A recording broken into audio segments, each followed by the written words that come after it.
和那个亲手把王林儿子炼成怨婴的毒妇，最后不仅成了王林的老婆，甚至就连他的灵魂本体其实都是个男人。这种杀子成妻甚至男婚女身的离谱设定，你敢信是出自仙逆？但在我看来，这不仅仅是剧情的狗血，柳梅这个角色的存在更像是一个巨大的黑色幽默。它仿佛是作者特意留下的一个 bug， 用来时刻提醒王林，也提醒我们，哪怕你修到了踏天之境，哪怕你逆转了苍穹，你也依然无法摆脱命运给你安排的那些最荒诞、最恶心的剧本。那么你们知道这位王林一生的噩梦柳梅，她的设定到底有多崩坏三观吗？首先，这姐们最让我崩溃的就是那个仿佛开了挂的身份升级系统。咱们捋一捋，王林刚出新手村，也就是宁气期时，他是玄道宗天才。我乃天生水灵根，同龄人中当无人能挡住我的魅惑之力。这人修为不过宁气期子，居然第一个清醒过来，奇怪。王林好不容易应变期混成朱雀国第一高手时，他摇身一变成了朱雀子的高徒，修为直接压王林一头。那曾牛便是王林，你定要盯紧他，在他一经大成之日，你便将此人炼制成炉鼎。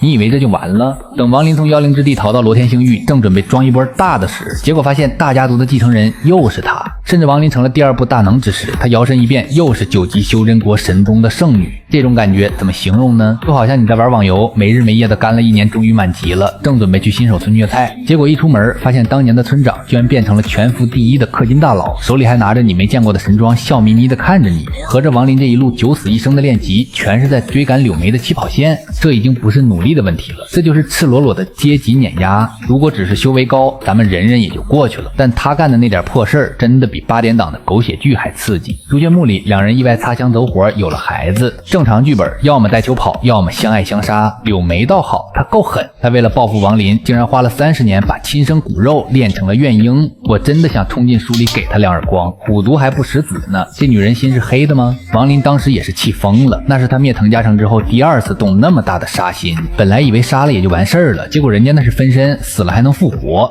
这种赖皮玩法真的让人有种一拳打在棉花上的无力感。不管你王林多强，只要她是官方亲闺女，你就拿她没办法。当你以为这已经是底线的时候，耳根大神告诉你，年轻人你还是太保守了。在全书快大结局的时候，作者抛出了一个惊天大雷，柳梅居然是七彩道人的一缕魂魄转世，可七彩道人是个男的啊。咱们把这个逻辑盘一下，也就是说，跟王林纠缠了几千年的绝世美女，本质上是个男人的灵魂披了层美女的皮。那王林跟他这画面太美，我不敢想。这就不仅仅是难上加难的问题了，这是连伦理都不要了啊！我当时看到这儿，心里真是1万头马奔腾而过。这脑洞估计连王林自己知道了，都得怀疑人生。最离谱的是结局。按理说杀子之仇，性别之雷，这俩人就算不互砍，3天3夜也得老死不相往来吧？结果呢？大结局为了给王林一个圆满，作者硬是安排王林弄了个分身，跟柳梅回到了赵国老家，两人结婚生子，甚至把当年那个可怜的王平又生了出来，一家人幸福快乐的过了一生。最后王林本尊还把这个分身送给了柳梅，让她带着分身去宇宙里双宿双飞了。这波操作我是真的看不懂了，这就相当于你前脚把杀父仇人送进监狱，后脚就跟他去领了结婚证，还顺便去度了个蜜月。这到底是王林心太大，还是作者耳根对这个角色有什么执念？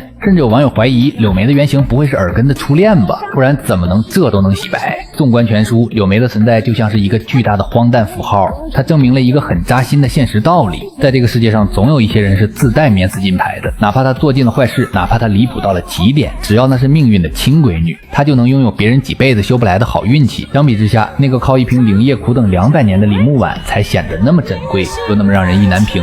也许这就是仙逆想告诉我们的，纯粹的爱是稀缺品，而离谱和狗血才是这个荒诞世界的常态。